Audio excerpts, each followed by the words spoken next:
Salam bahagia, kita bersama lagi dalam Ruang Bicara yang dibawakan kepada anda tentunya di Bernama TV, dan hari ini juga sudah pastilah kita memilih satu lagi topik yang cukup penting, cukup relevan sebenarnya dengan perkembangan semasa, dan kita akan sembang-sembang berkaitan dengan topik ini bersama seorang tetamu yang cukup istimewa yang sudah pun berada di studio Ruang Bicara bersama dengan saya. Dan topik yang menjadi pilihan kita di Ruang Bicara ialah potensi sektor agri-komoditi negara pasca COVID-19. Dan mungkin sedikit latar belakang sebelum saya memperkenalkan tetamu yang sudah pun berada bersama saya di studio Ruang Bicara ini. Kenapa kita memilih topik ini dalam Ruang Bicara? Kalau kita lihat daripada fakta yang diberikan kepada saya, walaupun kita menghadapi pelbagai cabaran, terutamanya cabaran ekonomi secara global disebabkan oleh pandemik COVID-19, dikatakan bahawa sektor agri-komoditi ini telah pun mencatatkan pertumbuhan yang memperangsangkan. Dan kita juga dipahamkan bahawa produk-produk agri-komoditi juga mempunyai kedudukan kukuh di peringkat global. Dan sejajar dengan pelaksanaan dasar agri-komoditi negara 2030, Kementerian Perusahaan Perdagangan dan Komoditi ataupun KPPK juga akan menganjurkan Expo dan juga sidang kemuncak agri-komoditi antarabangsa Malaysia 2022, dan ianya akan diadakan ataupun berlangsung pada 26 hinggalah 28 Julai di MyTech. Baiklah, untuk bercakap tentang isu ini, izinkanlah saya memperkenalkan dulu tetamu yang kalau didramatiskan, tetamu yang amat saya rindu sebenarnya, dan akhirnya rindu itu terubat jua. Sama-sama rindu. Selamat datang kepada Yang Berhormat Datuk Hajah Zuraida Kamarudin yang merupakan Menteri Perusahaan Perdagangan dan Komoditi. Baik Datuk, macam saya katakan, ini satu topik yang cukup relevan dan penting sebenarnya. Tetapi ialah untuk pengetahuan saya dan juga pengetahuan penonton-penonton, mungkin ada yang confuse istilah apa ni agri-komoditi itu sebenarnya. Mungkin boleh penjelaskan terlebih dahulu? So, terima kasih Syakirin, lama tak jumpa, betul lah. First time ada di ministry baru ni, pertama kali ya. Betul. Okay, alhamdulillah. Okey, apa ni agri-komoditi ni actually adalah produk-produk yang kita buat pasaran market dalam global market sebenarnya. Jadi dalam kementerian ni ada 6 komoditi yang kita handle. So itu palm oil, minyak sawit, rubber, timber, koko, kenaf, dan juga pepper, lada putih. So jadi kita panggil kementerian ni agri-komoditi. Komoditi. Dan bila apa ni Datuk sentuh tentang minyak sawit, ini pun menjadi satu isu yang cukup menarik sebenarnya.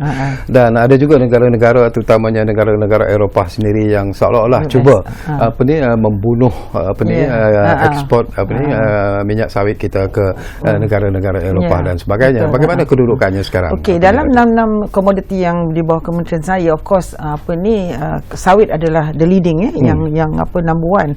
And then sawit adalah komoditi pertama dalam negara ya. Jadi kita harus semua rakyat Malaysia dan kita harus mempertahankan komoditi palm oil kita kerana dia membawa pendapatan yang banyak untuk negara.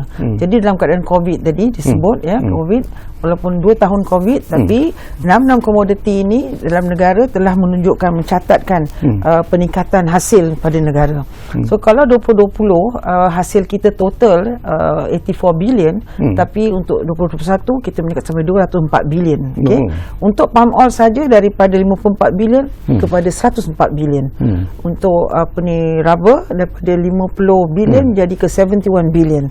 Juga timber juga apa ni pepper, lada putih dan juga koko. So jadi ini menunjukkan bahawa pasaran agri-komoditi ini amat merangsangkan, dan keperluan demand untuk produk-produk ini ataupun raw material ini, bahan mentah ini amat merangsangkan kerana kualiti palm oil kita adalah kualiti yang terbaik. Kualiti latex kita, rubber pun ada yang terbaik, kayu-kayan kita pun juga yang terbaik, pepper kita juga terbaik, dan koko kita juga yang terbaik. So jadi memanglah satu potensi yang banyak yang amat boleh meningkat tinggi untuk mendatangkan hasil pada negara. So jadi kalau kita lihat keadaan kita sekarang, dalam keadaan market ini, kita buat jelajah. Saya buat jelajah global global dan telah menjelajah kepada 14 negara, 13 beberapa negara untuk mempromosikan sawit kita. Satu adalah untuk memastikan bahawa negara-negara yang telah ambil menggunakan sawit kita atau yang belum atau yang dah ambil kita nak tingkatkan, memastikan bahawa mereka tidak terinfluence, tidak tergoda, tidak tergoda lah, tidak terpengaruh dengan dakwah-dakwah daripada Amerika dan juga EU. So jadi untuk pastikan bahawa mereka bersama-sama kita. Jadi sebab itu apabila ada sanction sekatan daripada produk kita sawit dan juga rubber glove ke Amerika, saya pergi ke sana pada Mei lepas, pergi ke sana untuk bertemu dengan Custom Border Protection untuk berbincang tentang bagaimana, kenapakah mereka memberi sekatan pada produk kita, kerana kononnya dia beri kita tuduhan bahawa kita ni ada amalan forced labour dan juga deforestation. Jadi sebenarnya mereka ni dah out of touch, dia tidak dapat maklumat yang semasa. Betul. So jadi mereka juga tidak turun padang sebenarnya. Jadi bila dapat aduan daripada satu individu atau NGO, so mereka ambil buat tindakan tanpa buat pemeriksaan. So saya kata ini adalah satu amalan yang kalau diwawarkan Amerika ni kononnya sangat demokratik, tapi ini adalah satu amalan yang tidak demokratik. Apabila ada tuduhan, mesti ada penyiasatan. Jadi ini tidak adil. Tak adil. So jadi tak ada penyiasatan dan terus dia buat sekatan. So jadi I said it's okay. Kita tak kata kita 100% perfect, kita tidak. Tapi kalau ada, kena buat siasatan dulu, baru boleh adil you nak buat sekatan. Tapi tidak, satu. Yang keduanya, apabila mereka dapat aduan, so allegation ni atau tuduhan ini akan mereka mengambil masa, tidak ada beri time frame berapa lama dan sebagainya, dia biar begitu. Jadi kami pergi ke sana untuk menjelaskan jelaskan mereka kerana Malaysia very advanced dah. Dah ke depan dari segi kita punya teknologi, dari segi kita punya program sustainability, kemampanan, kelestarian, kita dah advance dah. And our palm oil industry one of the best industri dalam negara ni. Saya boleh kata palm oil ni memang paling terjaga sekarang. Kenapa kita sayang dengan sawit kita? Kalau kita takkanlah kita nak tak hargai sawit yang membawa hasil pada negara, of course kita akan jaga betul-betul. Takkan kita nak menjahanamkannya kan. So jadi kita berikan penerangan dan penjelasan. Itu satu pasal forced labour. Forced labour, dia kata kita child labour. Saya kata macam mana dia boleh charge kita child labour? Kita punya pemilik-pemilik ladang-ladang, smallholders lah, smallholders itu ladang-ladang kecil, terletak di luar bandar. Pemilik-pemilik ladang ni rumahnya di dalam ladang. Jadi kalau anak-anak dia main kat mana? Playground dia juga kat ladang lah. Kan? Jadi bila anak-anak ni nampak kutip satu biji buah sawit, dah kata kita dia calon. It's not fair, it's wrong. So benda-benda macam ini kita kasi penjelasan pada mereka. Dan kita dah sign COP26. COP26 adalah kita sokong untuk tidak buat deforestation. Dan Malaysia telah memperuntukkan 6.5 hektar million luas tanah untuk tanam sawit. Tapi kita hanya sekarang baru menggunakan 5.8 million. Maknanya ada 700,000 lagi yang kita belum pakai. Apa pula dia kata kita deforestation? So jadi kita punya negara mengamalkan polisi tanah hutan 55%. Kalau banding dengan negara European, ada yang France dan sebagainya, 35% saja. Kita jauh lebih baik. Satu lagi, palm oil kita akan bertahan 40 tahun, tapi kita 25 tahun kita dah tebas lah. Dia punya rapeseed, corn oil dan sunflower, dia buat annual tiap tahun. So mana lagi mampan? Kita lagi mampan. Untuk satu tan sawit kita hanya perlukan tanah sebesar 0.02 hektar. Dia memerlukan 2 hektar untuk corn oil untuk 1 tan. Siapa lagi pakai tanah lebih banyak? So jadi ini adalah fakta-fakta yang mereka ketepikan. Dia tidak ambil tahu, tapi memberikan tuduhan-tuduhan yang tak. Tapi kerana apa? Market competition. Itu saja. Tapi sekarang alhamdulillah dengan adanya Ukraine war, minyak-minyak sunflower dan sebagainya ni sudah tak kedapatan dengan mudah Jadi mereka terpaksa jilat lidah baliklah, ludah dia balik dan terpaksa patah balik kepada sawit. Jadi tapi tak apa, kita mengambil itu sebagai peluang untuk hidupkan kembali sawit kita ke negara-negara Amerika ni dan juga ke Eropah. Baru-baru ini saya juga terlihat dan juga terbaca lah tentang satu conference yang Datuk sendiri berada di sana berkaitan berkaitan dengan minyak kelapa sawit ini. Apa yang dibincangkan sebenarnya? Baru-baru dah di Bali yang di Bali. Itu adalah CPOPC. CPOPC adalah Council of Palm Oil Producing Countries. Yang anggota awalnya adalah Indonesia dan Malaysia. Because kita kedua negara terbesar. 85% palm oil, 80% adalah daripada Indonesia dan so jadi kita ada satu council ini, namanya kita bekerjasama untuk saling membantu, saling menyokong antara satu sama lain dan sebagainya. Dan alhamdulillah tahun ini ada 4 negara menjadi anggota lagi, ada Honduras, Colombia, Papua New Guinea dan juga Ghana. Jadi di situ kita bincangkan bagaimana kita hendak, satunya adalah untuk mempertahankan sawit kita daripada dikecam. Satu program-program begitu. Yang keduanya untuk memastikan bahawa Indonesia dan Malaysia kerjasama dan bantu-membantu lebih erat lagi lah. Jadi polisi-polisi yang Indonesia buat, seperti hari itu dia buat sekatan ekspor. Jadi harus ada pemakluman awal agar kita boleh bekerjasama dan sebagainya. Jadi kita telah buat satu persetujuan dan satu kefahaman lah. Jadi akan dapat kerja lebih rapat lagi, insyaAllah. Bila kita lihat kepada situasi terkini lah, jangkaan kementerian sendiri lah terhadap potensi sektor agri komoditi negara kita, walaupun kita sedang berhadapan COVID-19, tetapi sekarang ini kita telah move kepada suasana endemik yang lebih selesa dan sebagainya. Apakah Datuk melihat bahawa ini akan memberi satu dimensi yang lebih meyakinkan sebenarnya? Ya, betul, sepatutnya memang meyakinkan, kerana saya memberikan tanggapan bahawa my projection bahawa lepas kita buka border, ekonomi buka dan juga pekerja masuk, kita punya production daripada agri community akan lebih laju dan rancak dan akan dapat menghasilkan tu. Tapi malangnya proses pengambilan pekerja asing tidak lancar. Jadi ini masih lagi tersekat-sekat, tapi insyaAllah dalam bulan 8 ni akan lebih lancar lah, sebab sistemnya semua dah diperbetulkan dan sebagainya. So jadi saya berharap akan dapat. Tapi pendekatan yang kita ambil juga adalah waktu seperti rubber glove, waktu pandemik, banyak pakai rubber. Kita number one producer, cuma 136 billion kita punya market dari itu. Tapi dah habis pandemik, glove tu tidak lagi digunakan dengan keperluan yang tinggi kan, supply yang tinggi. Dan lepas itu kita kena memikirkan bagaimana kita nak pastikan bahawa pendapatan kita, hasil kita tetap sama atau lebih. Kalau tak lebih, at least sama. Pasal dah glove punya bekalan dah kurang, dah tidak diperlukan sangat. Jadi kita memikirkan bahawa sudah tiba masanya bahawa dunia dan juga Malaysia ni harus mengamalkan mengamalkan amalan-amalan yang lebih hygienik. Kalau dulu hanya medical saja yang pakai glove, sekarang industri makanan, gerai-gerai mesti menggunakan glove satu. Dan lepas tu kita cuba berbagaikan lagi untuk menjadikan produk-produk yang lain, seperti kita akan venture into buat tayar kapal terbang, dan juga insyaAllah dalam MyAce ini pada 26 hari bulan akan dilancar oleh PM, kita akan launch satu produk yang very high technology yang Malaysia tak pernah venture, will be a surprise to the world. Malaysia sebuah negara yang mampu untuk buat satu produk yang very high tech, itu adalah space balloon daripada rubber latex kita, yang akan menjadi alat untuk satellite. Jadi dengan adanya space balloon ni, dia lebih praktikal, lebih mudah untuk manage dan sebagainya, dan ianya akan beri ruang kepada banyak lagi industri, syarikat-syarikat untuk menggunakannya untuk sebagai satellite kan. Jadi insyaAllah ini kalau kita launch, memang Malaysia bertonjak kedudukannya ke satu yang menarik.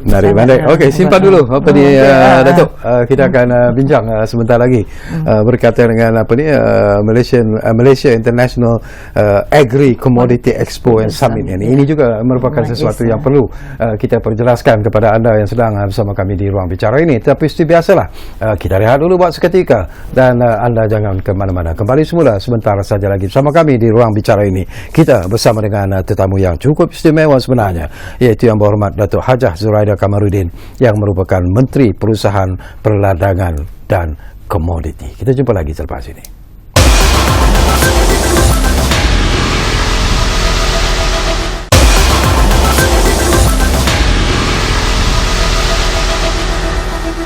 Baiklah, kita kembali semula ke ruang bicara ini. Masih lagi bercakap tentang topik potensi sektor agri komoditi negara pasca COVID-19. Tadi pun Datuk telah pun menyentuh sepintas lalu sebenarnya. Mungkin lebih mendalam lagi tentang penganjuran Expo dan juga sidang kemuncak agro komoditi antarabangsa Malaysia 2022 yang akan berlangsung pada 26 hingga 28 Julai nanti. Silakan Tok. Okey, jadi idea untuk mengadakan Malaysia International Agri Community Expo dan Summit ini tercetus apabila saya membuat jelajah global atau jelajah antarabangsa. Saya melawat 14 negara dan di situ saya dapati bahawa ada keperluan untuk buat satu summit ini, Expo di Malaysia. Kerana saya lihat semenjak 2 tahun kita COVID, people are disconnected. Orang dah terenggang. Betul. Satu, dan lepas tu maklumat tak sampai, tak updated, maklumat tak dapat maklumat yang terkini, dan mereka juga kurang engagement dan kurang communication. Jadi sudah ada keperluannya untuk mereka datang dan melihat dengan cara dengan cara fizikal ya. Dan waktu saya pergi for roadshow ni, saya menceritakan tentang bagaimana Malaysia dah advance dari segi kemampanan, program kemampanan, dari segi teknologi, dari segi produktiviti, dari segi produk pengembangan produk dan sebagainya. Jadi kita adakan expo jaga peluang untuk mereka untuk datang ke Malaysia ni, tengok betul-betul apa yang kita dah cerita. For real, you datang tengok betul lah teknologi kita dah ke depan.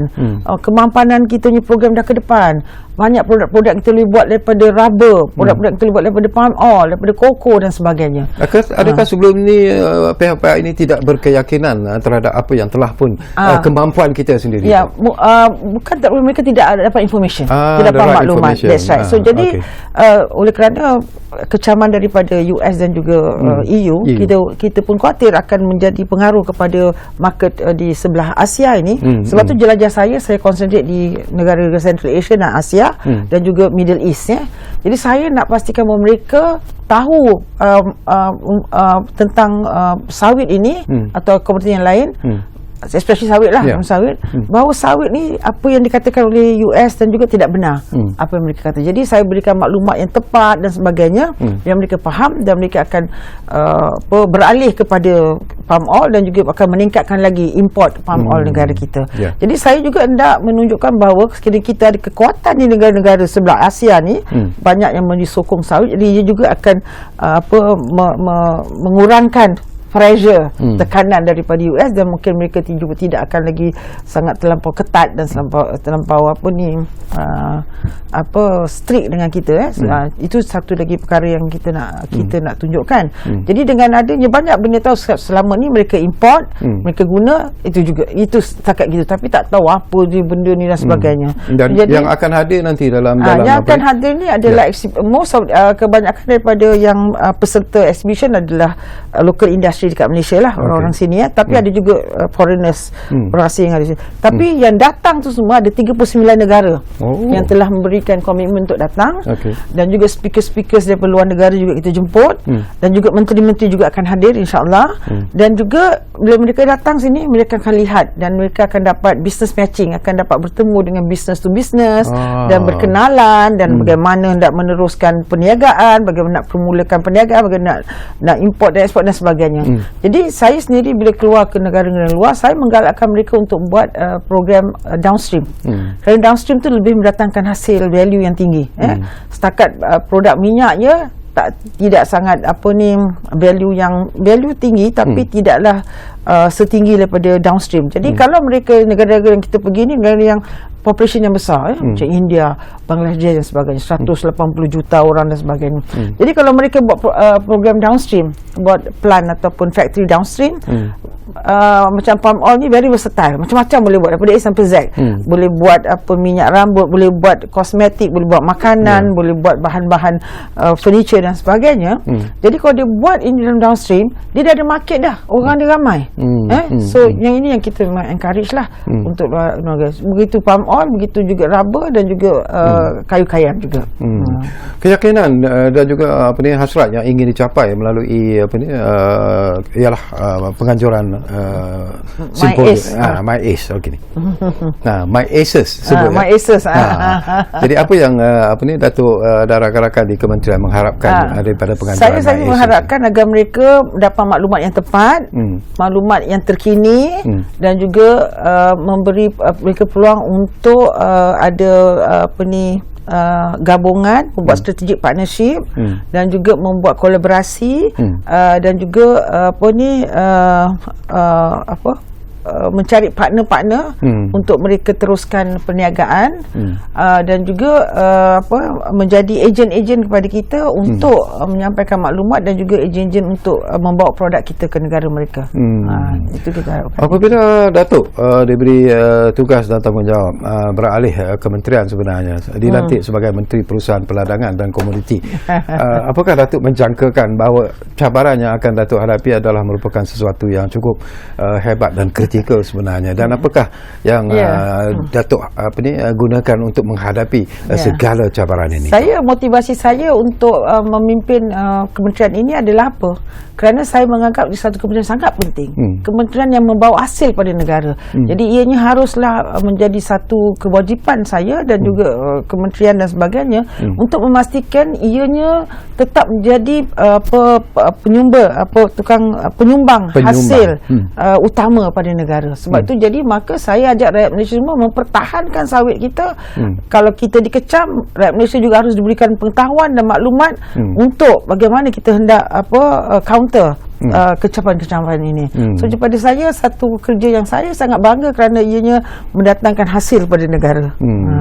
Dan satu lagi fakta juga yang bila kita sentuh tentang MyAsia sendiri, apakah Datuk merasa yakin bahawa dengan penganjuran MyAsia ini ianya akan membawa satu hasil yang benar-benar Datuk harapkan, dan sekiranya tidak tercapai seperti apa yang diajarkan, apa lagi jalan keluar yang mungkin jadi pilihan Datuk? InsyaAllah saya yakin ianya akan dapat membawa hasil yang positif kerana seperti saya kata, dunia dia disconnected dan saya dah bawa mereka to be connected kat Malaysia dalam ini, dan banyak barang-barang baru yang mereka tidak terdedah lagi selama 2 tahun tidak dapat maklumat dan sebagainya. Jadi ianya juga telah memberikan saya satu kesedaran apabila saya turun ke negara luar, kerana mereka banyak yang tidak tahu tentang agri komoditi kita ni. Dan selalunya apa yang disalah anggap yang menjadi mainan mereka? Mainan mereka adalah mereka terikut-ikut dengan negara barat. Mudah, because barat propagandanya sangat kuat. Jadi kita harus counter yang itu. Sebab tu saya target untuk pergi negara ini agar jadi kita jumpa dengan siapa waktu kita pergi ke negara luar? Kita jumpa dengan industry players. Menteri memang saya jumpalah, menteri, industry players. Saya jumpa dengan ahli parlimen juga. Saya berjumpa dengan Senate House juga. Saya jumpa dengan NGO juga. Saya jumpa dengan influencer bisnes yang tertentu. Dan juga saya jumpa juga dengan golongan-golongan kumpulan wanita juga. Kerana kalau sawit itu banyak yang orang perempuan yang gunakan. Jadi mereka akan menjadi ejen-ejen yang baik untuk kita untuk mempromosikan palm oil kita terutamanya. Jadi saya lihat palm oil ini ketika ini digunakan di peringkat industri, tapi tidak digunakan di peringkat home consumption, domestik, di rumah. Masih kurang lagi. Jadi banyak market tu sangat besar untuk kita manfaatkan. Antara produk-produk yang tadi pun Datuk sentuh sepintas lalu, tetapi apa lagi produk-produk yang mungkin akan dipamerkan, akan dibawa dalam MyAsia nanti yang mungkin akan mengejutkan pengunjung-pengunjung dan peserta yang datang nanti? Ya, macam palm oil, kita dah come up with the red palm oil, premium palm oil, yang mana kita buat proses palm oil yang terbaik. Yang ini memang dia punya khasiat dia macam-macam untuk mata lebih terang, kerana kalau kita amalkan satu sudu red palm oil ini, ianya is as good as taking 20 sticks of carrot sticks. Macam itu. Lepas tu dia juga untuk anti-aging, lepas tu good for lung, good for cancer prevention. So macam-macam yang itu memang saya juga perkenalkan di negara luar agar mengambil produk ni sebagai satu produk premium untuk mereka jual, kerana ianya adalah pasaran untuk kegunaan kecantikan dan sebagainya. Itu satu. Seperti macam coklat juga, koko. Koko pun kita dah buat kosmetik from koko. So saya pun surprise buat koko kosmetik, shampoo dan sebagainya. And our chocolates are very good. Barrels tu daripada kita punya coklat, Malaysia punya coklat. So dia punya rasa seperti rasa international. Lagi brand-brand lain ni yang very good, kita punya coklat high quality. Pepper kita ada creamy white pepper, itu pun yang quality yang tinggi. Memang terkenal yang itu. Dan kayu-kayaan kita pun juga memang acknowledge, diiktiraf sebagai kayu-kayaan yang berkualiti. Rubber wood kita, kita punya jati, kita punya memang iktiraf sebagai berkualiti, dan mereka nak untuk cuma mungkin harga kita mahal sikit pasal kita very good quality, tapi dia boleh menghasilkan premium furniture yang premium.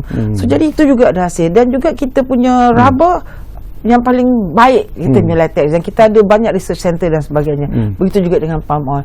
Jadi banyak yang mereka agak ketinggalan dari segi maklumat kepada kita. Jadi dia will be surprised, dia akan dapat satu kejutan bila dia lihat macam-macam barang yang kita boleh buat daripada agri commodity kita ni. Selalunya apa yang Datuk sebut tadi lah, bagaimana negara-negara tertentu ialah dengan propaganda yang mereka mainkan dan sebagainya. Kalau kita bandingkan dengan, kita ambil sebagai contoh lah, kelapa sawit lah sebagai satu contoh yang baik. Our main competitor is actually Indonesia sebenarnya, ya. Mereka merupakan pengeksport terbesar. Yes. Kerjasama kita macam Datuk sebut sudah pun semakin erat sebenarnya. Betul. Apa lagi yang ingin Datuk capai sebenarnya? Ya, sekarang memang kita tidak boleh tanding Indonesia dengan keluasan tanahnya, dengan pekerja yang ada. Dia tidak ada masalah forced labour pasal dia pakai local labour, kita ada masalah. Tapi Malaysia dalam palm oil ini kita masih lagi the global champion dari segi strategi, dari segi teknologi, dari segi pemasaran, dari segi engagement dan sebagainya, communication, promotion. We are still the global leader, and we want to remain that. We want to be the global champion for palm oil. Also untuk lawan dengan US dan juga EU. Satu lagi isu yang penting, dan saya juga nak dapat pandangan daripada Datuk, ialah tentang kekurangan pekerja-pekerja yang kita alami sekarang ini, dan ianya jadi masalah terutamanya yang untuk mereka yang ada ladang-ladang besar, kelapa sawit dan sebagainya. Saya sebut tadi, saya projekkan saya projekkan untuk 22 agar lebih lancar lah. Ingat dah buka ekonomi, dah buka pintu border, dah buka ekonomi, dan juga dah pekerja asing masuk dan lancar, tapi malang pengambilan pekerja asing tidaklah selancar yang kita harapkan. Jadi mungkin bulan 8 ni baru boleh lancar, ya. Jadi ini menjadi satu kekangan bagi kita. Tapi namun demikian kita akan cubalah untuk catch up untuk pekerja asing akan datang daripada bulan 8 ni, kita cuba akan catch up untuk apa lagi vision Datuk sebenarnya selaku Menteri Perusahaan Perdagangan dan Komoditi ni tu? Saya amat mengharapkan bahawa agri commodity mesti akan menjadi komoditi atau produk utama yang bawa hasil pada negara. Kerana itu yang kita nak usahakan agar ianya kekal seperti demikian. Dan kita harus berbangga terutama dengan sawit kita. Dan kita juga ada buat local campaign di sekolah-sekolah untuk kenali sawit, kerana nak menjadikan mereka ambassador pada masa umur sekarang, dan in future kita dah ada yang merakyat Malaysia yang tahu tentang sawit, banyak information yang tahu, maklumat tentang sawit. Jadi apabila mereka berdepan dengan negara luar, berdepan dengan mana-mana orang ke apa, mana-mana dia pergi ke berjalan dan sebagainya, mereka mampu untuk menjawab dan memberikan hujah-hujah tentang sawit kita. Daripada kempen-kempen yang telah pun dijalankan oleh kementerian sendiri, apakah Datuk melihat sudah ada tanda-tanda positif kefahaman rakyat tentang kepentingan ialah komoditi? Saya rasa dah meningkat dah. Kerana saya pergi waktu Ramadan, saya tazkirah pasal sawit juga. InsyaAllah menarik. Dan saya nak pastikan bahawa orang Malaysia tahu tentang sawit kita dan mampu menangkis tuduhan-tuduhan yang tak berasas. Dan menyentuh tentang aspirasi MyACES semula lah, penanda aras ataupun benchmark dalam mengukur kejayaan acara ini nanti tu. Dalam kita mengukur tentang kejayaan ni, of course saya ada beberapa MOU yang akan dibuat, ditandatangani, dan kita ada launch, akan beberapa produk launch juga, ya. Dan juga kita menjangkakan mungkin kita akan boleh touch kepada 300 bilion untuk tahun 2022 ni, insyaAllah. Dan selain daripada itu, apa lagi yang Datuk ingin lihat melalui MyACES ini? Ya, dari MyACES ni saya nak lihat bahawa banyak lagi warga dunia atau industri agri-commodity ini faham tentang sustainability, kemampanan industri ini, dan juga bagaimana nak buat value added kepada perniagaan mereka, dan juga bagaimana nak meningkatkan produktiviti, dan bagaimana nak menggunakan teknologi, dan juga bagaimana kita juga mempunyai peranan dari segi memberikan pekerjaan dan juga livelihood kepada ramai rakyat. Kalau di Malaysia, ramai Malaysia ada 600,000 keluarga yang terlibat dalam dunia perladangan kita ni.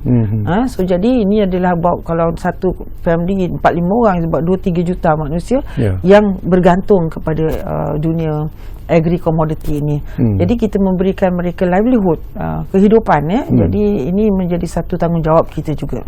Okey. Baik, Datuk, kita akan berehat sekali lagi buat kali terakhir sebenarnya, dan kembali nanti tak banyak lagi masa yang tinggal, tapi mungkin ada lagi isu-isu yang sempat saya kongsikan bersama dengan tetamu kita di studio, yang berhormat Datuk Hajah Zuraida Kamaruddin, Menteri Perusahaan Perdagangan dan Komoditi. Kita lihat kembali semula sebentar saja lagi.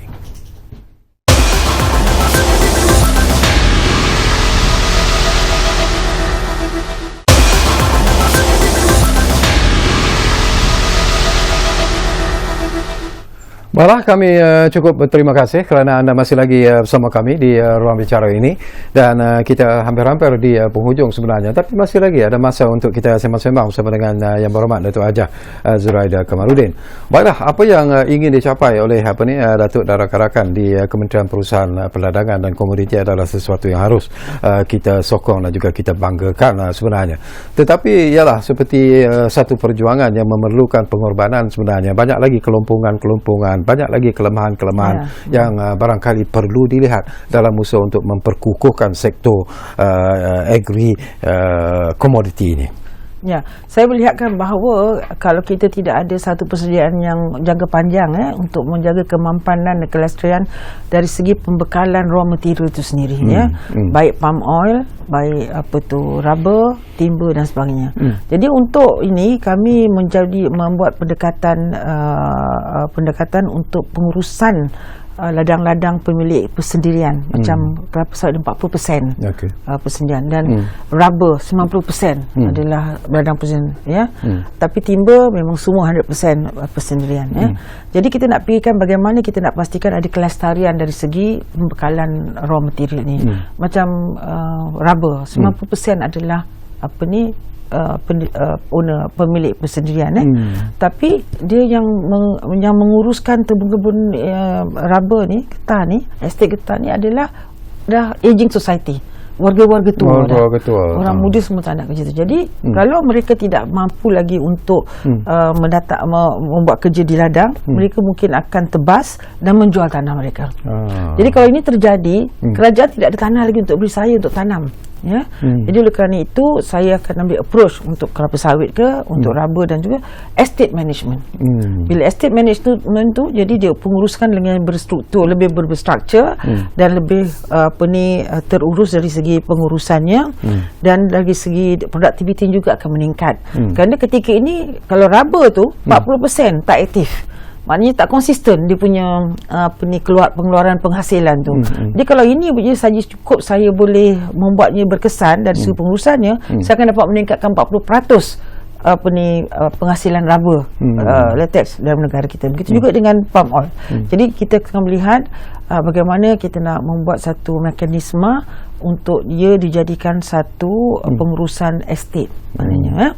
Jadi kerajaan mungkin kena take over atau private kena take over, dan ini tengah mekanisme kita tengah memikirkan. Jadi kalau dengannya begini lebih mampan, jadi kita akan boleh yakin atau boleh dijamin bahawa kita punya pengeluaran itu tidak tersekat, dan pengurusannya lebih kemas dan teratur. Sesuatu yang perlu difikirkan secara serius sebenarnya tu, kita ataupun kerajaan sering bercakap tentang penglibatan anak-anak muda, generasi muda dalam sektor pertanian secara keseluruhannya. Tetapi masih lagi gagal sebenarnya untuk menarik anak-anak muda ini terlibat dalam sektor pertanian khususnya. Kenapa ini berlaku tu? So pertanian actually peladangan ini memberikan ganjaran gaji yang tinggi, lumayan sebenarnya. Dalam 2,500, 3,000 ke 3,000. Tapi oleh itu kerja berat untuk yang bahagian yang amat susah nak dapat pekerja kita adalah bahagian mengharvest, menuai ataupun menuri. Memang tak ada nak buat. Dan sekarang selagi kita masih tak mampu lagi nak cari satu automated machine atau mesin untuk memudahkan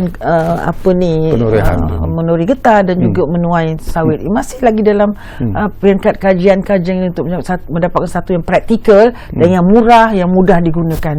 So jadi ini menjadi satu cabaran pada kita. Memang kita amat bergantung lagi dengan pekerja manual. Tapi ada juga sebagai-bagian yang kerja yang kita boleh buat secara mesin kan. Yang itu kalau kita mampu dapat buat, kita boleh mengurangkan pergantungan daripada pekerja asing sekurangnya dalam 40% sebenarnya. Kebergantungan Datuk sentuh kepada pekerja-pekerja asing. Ini pun jadi masalah tu. Kita cuba nak menarik pekerja-pekerja tempatan untuk bekerja di ladang-ladang dan sebagainya, tetapi masih lagi mereka tak menganggap itu sebagai sesuatu sebab tu dalam kita punya Impact Institute training daripada kita telah masuk ke universiti. Dulu memang tak ada menceritakan mereka tentang kerja dalam ladang ni dan bagaimana income-nya dan ada career path-nya dan sebagainya.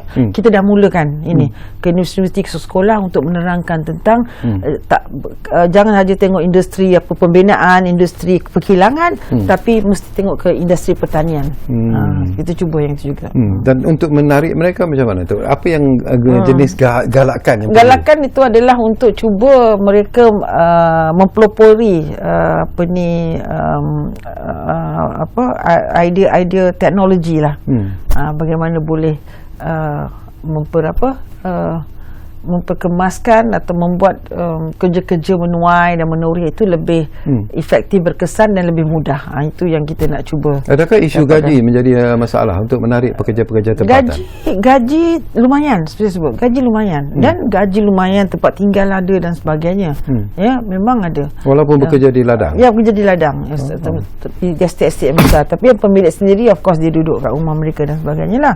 Jadi memang lumayan. Dan ada career path sebenarnya. Students, penuntut-penuntut yang belajar pertanian, dia patut boleh masuk ke sini. Jangan nak cari kerja di bandar, sangat kompetitif dan sangat kompetitif lah. Banyak orang semua pergi ke bandar dan menyesakkan bandar dan sebagainya. Dia patut pergi ke satu dunia lebih healthy, lebih lagi sehat, persekitarannya hijau dan sebagainya. Jadi inilah perkara-perkara yang harus kita berikan kepada maklumat kepada mereka sebagai satu penukaan yang baru, yang lebih segar, yang lebih sihat, yang lebih mungkin kerjanya berat sikit tapi tidaklah stressful, tidak stres sebenarnya. Daripada pengalaman dan juga pemerhatian Datuk sendiri, apakah ada juga isu yang dibangkitkan bahawa di negara kita ini masih lagi ada tanah-tanah terbiar yang tidak didevelop dan sebagainya, tidak diusahakan untuk dijadikan sebagai ladang dan sebagainya? Apakah Datuk melihat ini juga satu lagi perkara yang perlu diberi perhatian? Untuk palm oil tadi kita dah ada threshold dia punya itu kan, yang kita kena boleh tanam dan juga getah pun sama yang terbiar dan sebagainya. Yang inilah kita nak take over dan kita juga akan mulakan community farming juga. Community farming maknanya tanah-tanah persendirian, nak tanam balak, nak tanam pokok. Kalau balak pun 3-4 pokok pun hasilnya banyak kan. Jadi kita juga dalam untuk industri kekayaan kita akan mulakan ini community farming. Secara ikhlasnya bagaimana Datuk melihat tentang sektor agri komoditi negara?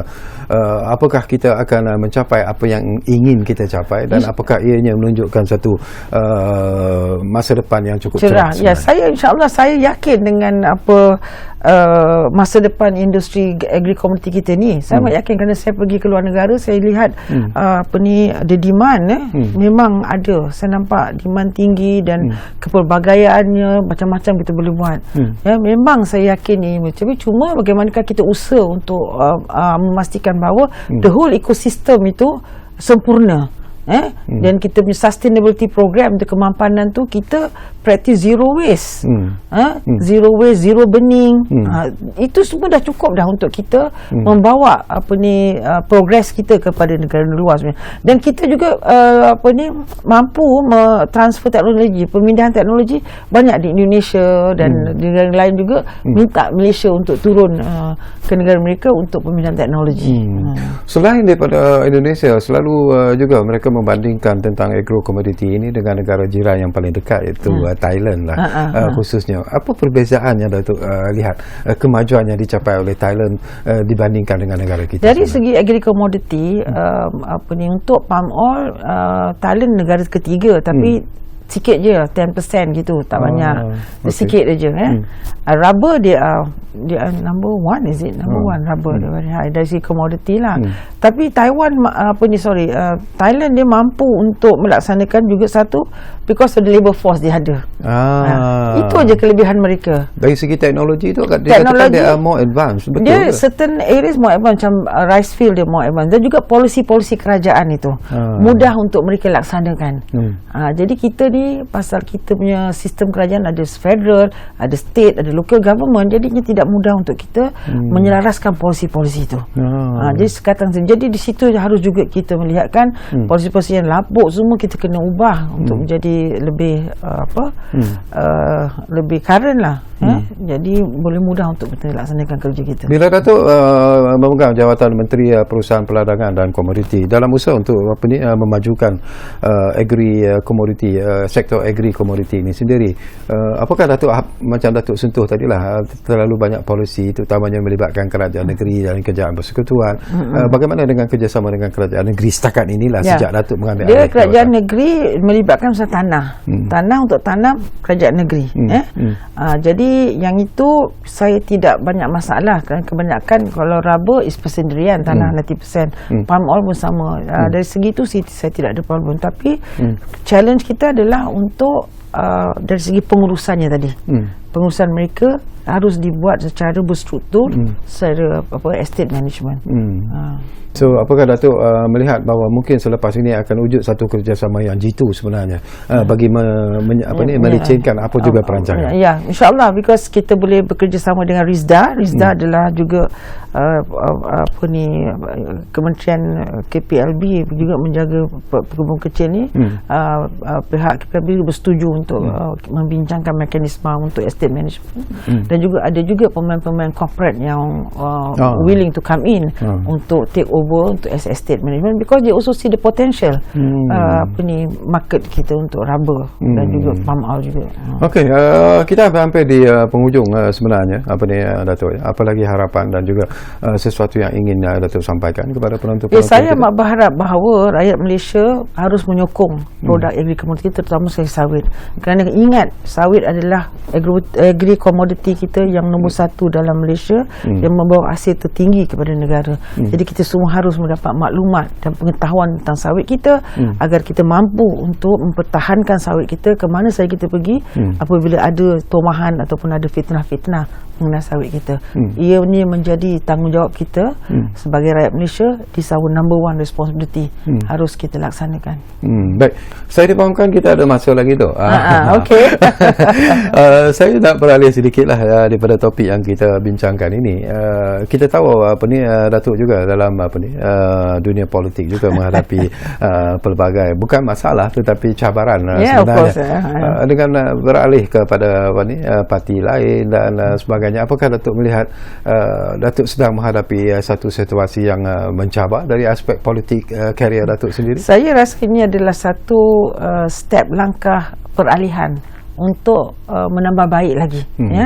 Jadi ianya tidak memang satu cabaran untuk kita menjayakannya, tapi dari segi semangat untuk menjalankan tugas, ianya tetap masih kuat, masih nak terus berjuang dan sebagainya, kerana perjuangan kita ni selalu ada tahap ke tahap, ya.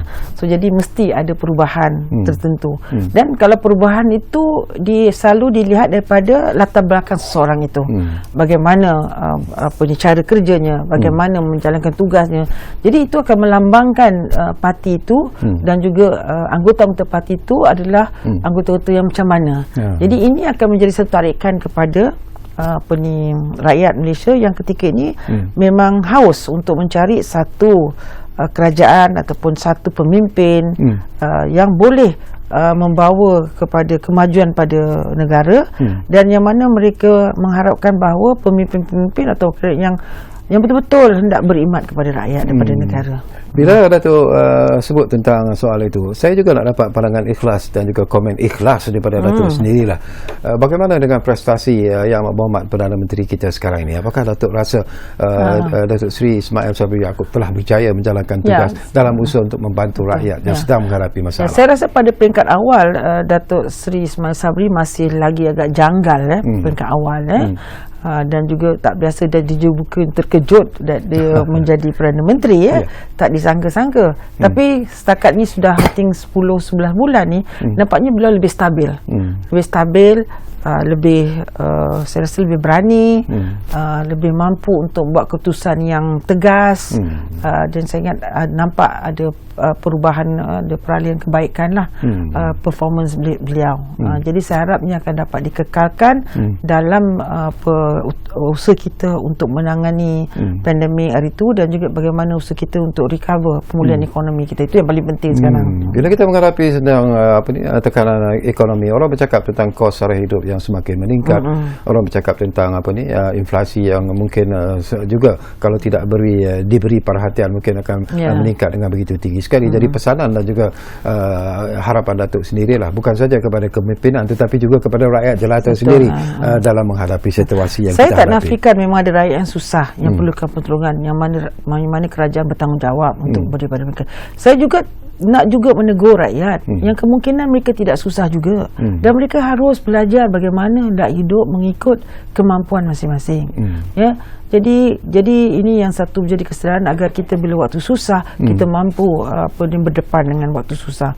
Jadi jangan terlampau berharap sangat dengan kerajaan, kerana ada juga mereka sendiri boleh berusaha sendiri untuk memastikan bahawa mereka mampu untuk menjalankan kehidupan mereka dan keluarga mereka. Kan kalau banyak pekerjaan kosong macam di ladang-ladang, kalau untuk ketika ini apa salahnya berkorban bekerja di situ? Apa salahnya kita bekerja berkorban untuk datang berapa kalau tak ada pekerjaan, kan? Jadi perkara begini macam rakyat kena juga tengok bagaimana peranan mereka untuk sama-sama membantu negara. Jadi ini masih lagi sifat ni masih kurang lagi di kalangan rakyat kita, saya rasa. Apakah rakyat kita terlalu manja dengan situasi yang mungkin terlalu selesa sebelum ini tu? Ya, mungkin kita waktu tahun 80-an, 70-an, 80-an, kita ekonomi kita sangat memberangsangkan, sangat berkembang dengan pesat dan sebagainya, dan kita dapat menikmati macam-macam. Jadi bila kita dalam kesusahan tu, kita dah tak mampu lagi nak menangani, nak mengatasinya. Jadi kita semua harus muhasabah diri kita lah, bagaimana kita nak betul, kerana kita tidak boleh berharapkan orang untuk mengubah kita sendiri unless kita sendiri mengubahkan diri kita. Baik, terima kasih banyak-banyak kepada Yang Berhormat Datuk Hajah Zuraida Kamarudin, Menteri Perusahaan, Perdagangan dan Komoditi, kerana sudi bersama saya di ruang bicara ini. Minta maaflah kerana di penghujung tu sentuh-sentuh sedikit soal-soal politik. Dan kita juga mengharapkan bahawa apa yang ingin dicapai oleh Kementerian Perusahaan, Perdagangan dan Komoditi itu utamanya melalui MyAces ini akan mencapai matlamat yang ingin dicapai. Dan saya percaya bahawa sebenarnya sektor agri komoditi mempunyai masa depan yang cukup cerah, tetapi ianya memerlukan pengorbanan, ianya memerlukan kerjasama dari semua pihak yang terlibat. Jadi terima kasih kepada anda yang menumpukan perhatian bersama kami di ruang bicara ini, dan seperti biasalah kami menjanjikan sesuatu yang sentiasa kami tepati. Ruang bicara akan terus berbicara bersama anda dari masa ke semasa. Kita jumpa lagi. Assalamualaikum.